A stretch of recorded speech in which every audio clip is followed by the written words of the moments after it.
Okay, so now we're going to go through the prep evaluation um, website here, and we are going to take a look at this starting with modules. And here's why we're going to start with modules. There's something called the student assignment by teacher, and that's actually the first thing you need to check. It shows all the teachers. In this case, it shows the most recent teacher. Mary Cowden studied with Kaio Fune. S8 stands for spring 2018. It just means that Kaio is the most recent teacher and the person that's going to fill out this evaluation form, because the students have already gotten fall comments for the fall 2017 semester in December. And so it shows in alphabetical order these two students from Kaio and all of these different students. Again, here is somebody, Samuel Batista, took over for Mike Tucker. So Samuel Batista will fill out these. And in this column here that's called assignment refers to which Canvas assignment their evaluation is going to be in. Most students will just be taking one lesson, and so you'll only find them in primary. But if we scroll down, you can see that here's somebody, Rebecca, who's taking lessons with Rick McLaughlin. But she's also studying, I think, piano. And so even though her primary instrument that she plays in ensembles is bass, since it's the second evaluation that she's doing that day in a row, we're calling that her secondary meeting, basically, with us. So we have students that have 1, 2, and 3 lessons. So everybody will have a primary, but you do need to check this list to make sure that some of your students aren't in the secondary. So if we look at, for instance, the student Kaya Feng, if we go to the modules again, which shows everything, you could also go to assignments just to see the assignments. It won't give you that list that we were just looking at, though. So modules is the only place you can find the student assignment, and whether they're in the primary or the secondary or the tertiary. So so if we look for who's been invited to this secondary evaluation, it's here under secondary, and I actually put a list there too of just the secondary students. And so you can see Rebecca's there and Kaya Feng. So Kaya is also taking lessons with another teacher on guitar. And so that's why when Vanessa Morris goes to grade this particular evaluation, she needs to go to the secondary assignment. So if you go home, you can find where everybody's placed. Everybody will have at least one lesson, and a bunch of students have a second lesson. And this particular area, one student has a third lesson, and that same person also has a fourth lesson. That's what quaternary stands for, which I need to actually change the spelling of. But this is how you actually go through and fill out the form for all of your students.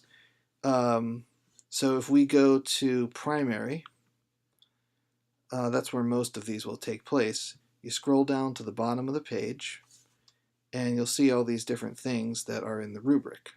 What you want to go to is past all this stuff and go to Speed Grader. Click on Speed Grader, and in Speed Grader, there's where you hit click on Rubric. Now this has 0 points, meaning we're not actually giving students a technical percentage grade for this stuff, but you'll see why we use this. So what you can do is, I'll go to one of my students. Here's a student that I'm teaching bass, Jason Altschuler. And so where it says first name, I've typed in Jason, and then to make this turn gray and be complete, I just type in 0 right next to it. It sort of lets me know I'm done with that particular question. Then the student's last name, Altschuler, typed in 0. Then I put in their instrument, bass, and then we just, he was studying electric bass with me, 0 there, and that's done.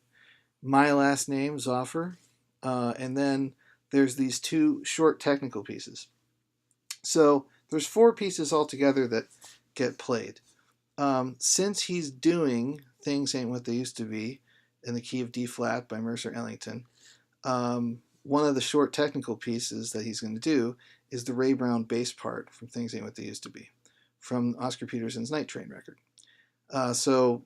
And then he's also playing Blue Bossa as his other tune.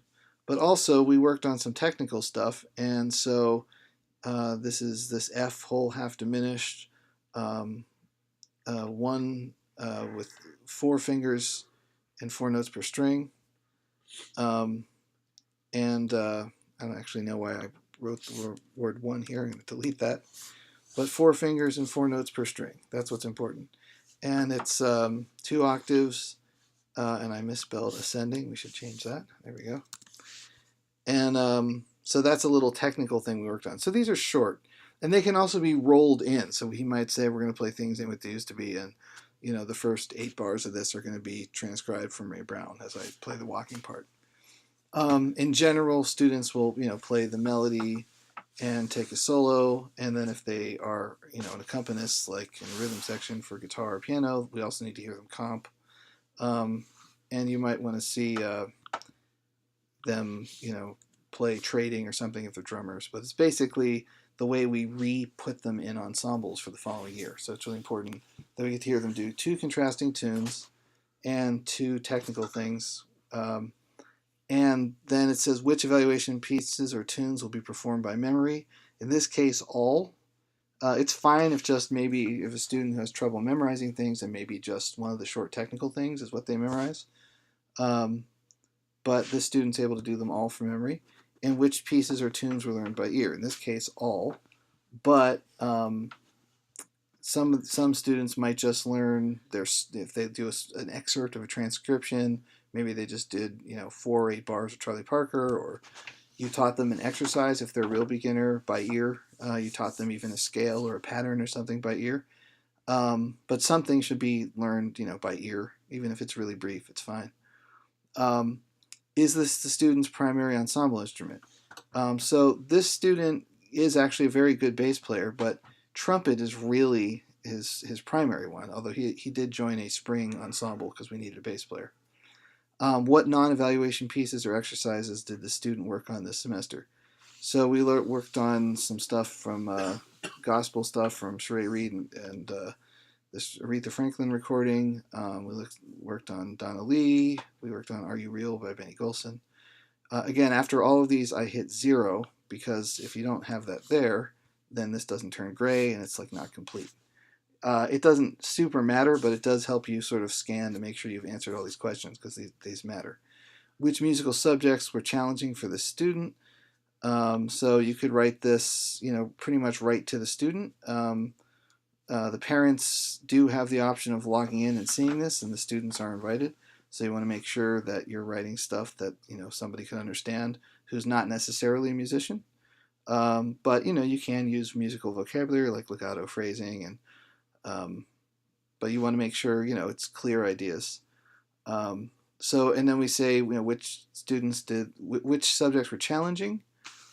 So this is some technical stuff, and then what did you make progress on? And so that's really important too. So it's important to list both. And for advanced students, it might be something really slick, whether it's something technical or even something more sort of philosophical or about their approach, or whether they're being too hard on themselves or too easy on themselves or whatever.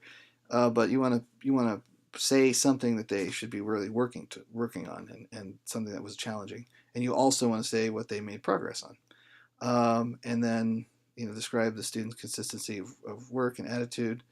And I didn't really address this, so I'm going to put this in. Fantastic attitude, great work ethic. And here, and you can actually save these if you want to save things for reuse. If you feel like you have something you're going to say it over and over again, it'll show up, but it'll grow in this giant list of comments from teachers. I don't personally do that. I just write new stuff for every student. Address goals for the future for the student. So this could be getting ready for a certificate recital. In this student's case, that they're going to continue studying music in college. If you have somebody who's preparing for auditions, who's a junior, that you're talking to them now about getting them ready for their auditions next year, that's something they're getting ready for, and maybe a certificate level 3 recital or something. So ask them if they're getting their recital stuff together. And then everybody needs to get at least HP, which is high pass. Pass, they won't get actually to the next stage of the certificate. Fail is very exceptional. That's for somebody that just didn't show up. I think I've given out one fail in the entire time I've been here, a couple decades. In fact, I would say P is a pretty strong negative statement that we don't think you should go on to the next level certificate. But most of the students, HP is there, and then H is for outstanding work, honors. So high pass is what you need, but this was a great student. So then I have to hit save to update all these changes. And if you had somebody that was a student who can't make the actual evaluation day and they have to record their evaluation, then this is where you attach comments. It's also where we will attach, that is the assistant chair and myself, the chair, the recordings that we make of the evaluation panel. So as the students play, we'll upload the spoken comments. So you don't really have to type anything where it says add a comment. But this is where the students should submit their recordings, or if you're recording them during a lesson, you can submit like an MP3 or a YouTube link or something here where it says submit. So this little attachment thing, that's important. So that's where you hit submit. But save is really where you want to do here for their comments. And every student has to have this filled out by their teacher. And you can do this during the lesson for two reasons. One, so you get paid for it, and two, so that what you say makes sense to the student. And you can say, hey, is anything I'm typing here not making sense? Also, you can copy and paste these answers for tunes 1 and 2 and the short technical pieces into an email and send it to your student in case they're not sure. They are, of course, invited to this website as well, but they don't always accept. And we can make another video for how to make a student accept the stuff, and you can show them how to do it on their phone or on a laptop. So hopefully that answers any questions you have about this process. I'm going to hit save here. And now all of this stuff is visible by the evaluation panel and should be sort of read in order to make comments. So it's also important to mention when students started studying, especially if they're spring semester entrants, because a lot of these kids may have just started jazz, and it's important that the comments that are made by the faculty panels are appropriate to their level. If somebody is really a bassist, but they are taking beginner piano lessons, comment appropriately. So yeah.